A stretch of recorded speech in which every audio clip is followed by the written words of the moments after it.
এটি পাহাড়তলী হাজি ক্যাম্প। অনেক বছর আগে এই হাজি ক্যাম্প থেকে চট্টগ্রামের হাজিরা জাহাজে করে হজ করতে যেতেন সৌদি আরবে। কালের বিবর্তনে এই হাজি ক্যাম্প পরিত্যক্ত একটি ভবন হয়ে উঠেছে। এই পরিত্যক্ত ভবনে বর্তমানে মাদক সেবীদের আস্তানা গড়ে উঠেছে। সন্ধ্যা নামলেই এই হাজি ক্যাম্পে মাদক সেবীদের আনাগোনা বেড়ে যায়। এই হাজি ক্যাম্পটি পরিত্যক্ত ভবন ভেঙে আধুনিক মানের একটি হাসপাতাল নির্মাণের দাবি জানাচ্ছেন। অনেকদিন যাবত এটি নিয়ে মানববন্ধন করছেন এই পাহাড়তলী 12 নং সরেপাড়া ওয়ার্ডের এলাকাবাসী। তবে এই আধুনিক হাসপাতাল নির্মাণে সরকার যদি একটু নজর দেয়, এই এলাকাবাসী উপকৃত হয়, তেমনটি দাবি জানাচ্ছে। 1947 সালে চট্টগ্রামের পাহাড়তলীতে হাজি ক্যাম্পটি প্রতিষ্ঠিত হয়।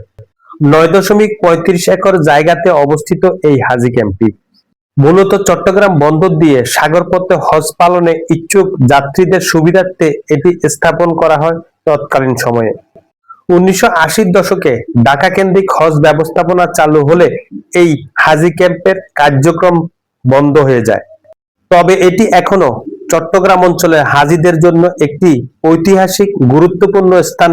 কালের সাক্ষী হয়ে দাঁড়িয়ে আছে ক্যাম্পের ভবনগুলো। চট্টগ্রাম সিআরবিতে আধুনিক মানের হাসপাতাল করতে চেয়েছিলেন বিগত সরকার।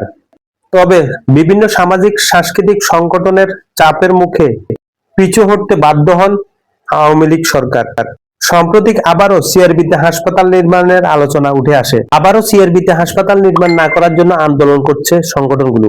তবে 12 নং সরেপাড়া ওয়ার্ডের বাসিন্দারা বলছেন, সিআরবিতে হাসপাতাল না করে অরক্ষিত হাজি ক্যাম্পে হাসপাতাল করলে একদিকে মাদক সেবীদের আস্তানা বন্ধ হবে, অন্যদিকে স্বাস্থ্যসেবায় উন্নতি হবে। এই অরক্ষিত হাজি ক্যাম্পে দিন দিন মাদক সেবীদের উৎপাত বেড়েই চলেছে। এই নিয়ে মানববন্ধন করেছে এলাকাবাসী। এই পরিত্যক্ত জায়গাটিতে আমি আমাদের সরকারের কাছে দাবি জানাবো একটি সরকারি হাসপাতাল প্রতিষ্ঠা করার জন্য। যেহেতু শিশু হাসপাতাল একটা হয়ে না আমাদের অনেকটা লাভবান হয়েছে। যদি আজকে এখানে যদি এই জায়গাটার মধ্যে আরেকটা হসপিটাল হয়, তাহলে আমাদের অনেক শিশু হসপিটাল থেকেও চাপ কমবে আর আমাদের জন্য সুবিধা হবে। প্রধানমন্ত্রী বরাবর যদি অবশ্যই এটা যদি তুলে ধরতে পারি, আমরা আশা করব আমরা এখানে আধুনিক মানের একটি হাসপাতাল ও মেডিকেল কলেজ পাবো। মানববন্ধন করছে, দাবি জানাচ্ছে।